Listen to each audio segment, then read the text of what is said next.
Este programa ha sido creado con la idea de educar a nuestros padres de familia, a los jóvenes, que formemos mayor criterio, que entendamos qué es lo que está atacando a nuestro país Guatemala y podamos entonces, al comprender lo que está pasando, tomar mejores decisiones como pueblo, como ciudadanos, como padres, como jóvenes. Tengo conmigo a la diputada Lucrecia de Palomo. ¿Qué tal, diputada? ¿Cómo está? Muy buenos días, Giovanni. Qué gusto estar contigo y con toda tu audiencia. Gracias, diputada. Hoy quiero hablar de un tema que es fundamental, es clave, pero muy poco conocido o mal conocido en el país, que es la Agenda 2030. Diputada, ¿qué es la Agenda 2030? Bueno, creo que antes de que estuviéramos grabando, yo te comentaba que una de las bendiciones que tengo yo actualmente para estar en el Congreso es la edad que tengo, porque puedo hablar de la Agenda 2030 desde que esta inició, no con ese nombre, sino se conocía como la lucha contra el hambre, en el año 1968 en la ONU. Fue el momento en que se integraron a la ONU diferentes países y se inició en esa reunión que se tuvo en 1962, cuando se empezó una lucha frontal que se dijo iba contra la desnutrición.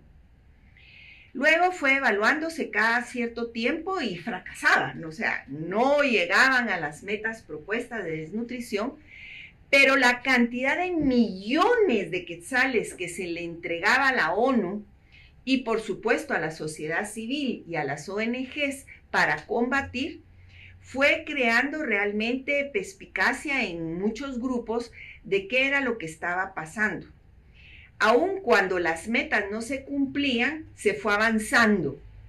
Y nosotros pudimos ver en nuestro país en ese momento cómo a través de todos estos grupos se empezó a crear un ambiente de choque contra unos grupos y otros. Y eso fue lo que hizo la agenda, que empezara a crear en choque entre los grupos que ellos llamaban los poderosos y los grupos que ellos llamaban los minoritarios. Entonces empezaron a crear un ambiente, y te voy a decir, en el 1966, con el gran movimiento en París, en las universidades de prohibido prohibir, las mujeres, que es un grupo minoritario según toda esta corriente, empezaron a decirle a la mujer, no al patriarcado, ya no podemos vivir bajo el hombre, realízate mujer. Y yo pertenezco mucho a esa generación, en esa época de haber sido adolescente, y realmente lo que hicimos fue creer todo el material que nos venía. Creímos en que las mujeres teníamos que salir de nuestra casa para poder realizarnos. Hoy yo miro para atrás y me doy cuenta que sí, de hecho, muchísimas, sobre todo después de mi generación, las jóvenes ya no querían o ya no estaban dispuestas a permanecer en su casa sin un trabajo fuera. Pero ¿qué pasó? ¿Qué es la mujer? Las mujeres, y como siempre se ha dicho, dan de mamar la cultura a sus hijos. Así es. La mujer es la que estaba antes en casa, la mujer era la que estaba educando a los hijos y el padre proveía, y a eso es lo que llaman machismo. Entonces, yo creo que tenemos que tener claro que sí, hay casos de violencia intrafamiliar, no lo podemos negar. Hay casos en que había una mujer sumisa, tampoco lo podemos negar, pero no fue de la manera en que se diseñó para sacar a la mujer de casa como funcionó realmente la cultura que hoy tenemos. O sí les funcionó, realmente Claro, les ellos funcionó. sí, correcto. Ahora, ¿qué veo yo hoy? En el 2015 se vuelven a reunir y dicen, no se ha cumplido con las metas. La ONU reúne en una asamblea a todos sus miembros y dice, miren, vamos a hacer una agenda para el 2030, el 2030. Ahí nace, en 2015. En el 2015. Entonces, ¿qué es lo que se pone? Realmente cuando uno se da cuenta de lo que es la agenda, ¿quién se puede oponer a una agenda de esas? ¿De qué nos habla? De erradicar la pobreza. ¿Quién? Todos queremos que la gente no sea pobre. De un desarrollo sostenible para todos. También nos habla de justicia social. Claro. Nos habla de conciencia ecológica. Son 17 principios que cuando uno los escucha dice, apoyemos la agenda. Claro, va a crecer la humanidad si seguimos esa agenda. Por supuesto, vamos a hacer lo que todos soñamos. Ahora, son 169 metas y durante mucho tiempo y se han discutido, y te digo que yo leí la Agenda 2030 aburridísima. Sí, yo también. Aburridísima.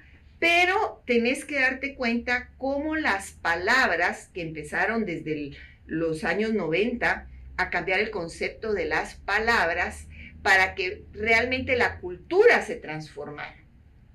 Y ahí es donde nosotros vemos ya palabras, por ejemplo, como familia, que ya no es la familia del hombre y la mujer y los hijos.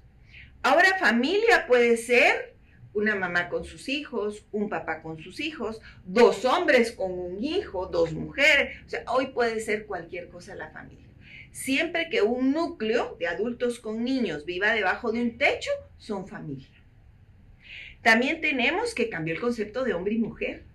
Claro. Ahora ya no es el sexo el que nos define, ahora es cómo nos percibimos. Pero ¿cómo nos podemos percibir? ¿Dónde nace esa percepción y esa reafirmación de sexo? Esa identidad. En la familia. Y nace realmente de una familia de hombre y mujer. Correcto. Porque el hombre, y lo vemos en las familias, que bendito sea Dios, son todavía muchas integradas, el hombre en los primeros años está con la mamá. Y ahí conoce lo que es la mujer. Y las mujercitas están con el papá. Y generalmente ese es el concepto que yo defino cuál va a ser mi pareja en el futuro. Claro, y eso genera patrones para cuando es adulto ese niño. Generalmente los hombres eligen, cuando han tenido un buen patrón, a alguien muy similar a su mamá o totalmente opuesto a la mamá. Correcto. Pero el patrón está. Así es.